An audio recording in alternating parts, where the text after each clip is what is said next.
Hello everybody and welcome to Parks Bros. It's Drew here, and today we're going to be heading back to Knott's Berry Farm for a Snoopy's Tenderpaw Twister Coaster update. Oh my goodness, they've done so much in the past 3 days. So let's check it out.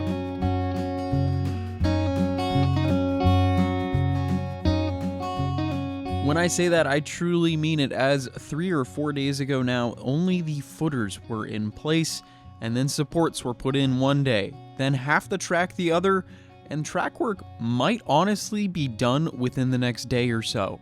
There has also been confirmed the train is on the track, as it was in the staging area just 2 days ago and is now missing from that staging area. It's truly incredible to see the pace that they're going with this project, but let's talk about what we can see in this footage thanks to our buddy Chicken Joe, and a huge thanks goes out to him. At first glance over the construction walls, you can see that there is a brand new building going up as well alongside the coaster.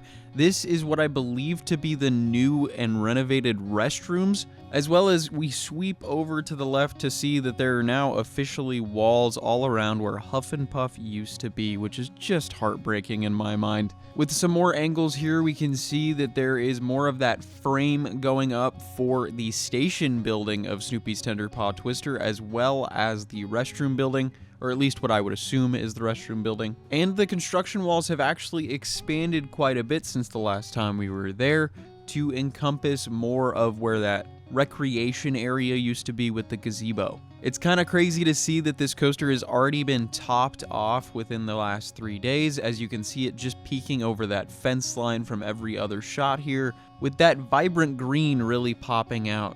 I gotta say, the speed they are going is truly impressive on this brand new roller coaster, and it makes me pretty excited considering there really hasn't been much visual progress in the past couple of months. I know there's been a lot of rain that has delayed a lot of construction work, but considering we're already a third of the way through April, which is kind of insane to think about, Memorial Day as well as the beginning of summer is kind of just around the corner. And I'm not gonna lie, about a week ago I had my doubts about this opening around that time, but if they're able to keep this pace up, the rest of this revamp could be done within the next couple of weeks, if not a month. Obviously, a lot of theming work is going to go into that process, as well as pretty lengthy testing for the coaster itself, but it is nuts to see almost the entirety of the coaster go up within just a couple days. Now, I haven't personally ridden Daddy Pig's coaster over in Florida, but this is a clone of that ride, starting with a lift hill, a fairly steep drop into a helix, and then a launch followed by another helix into the station.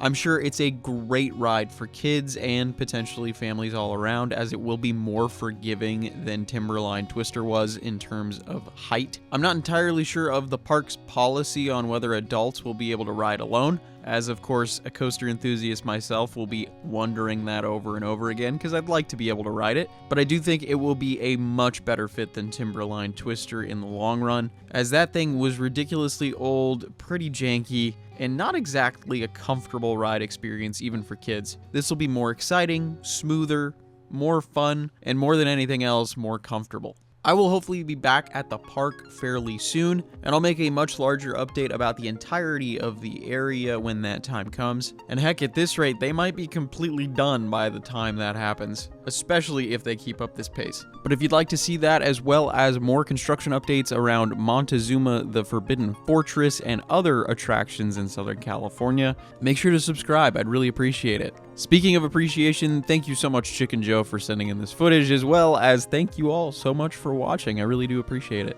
And of course, until next time, we'll see you on the next ride.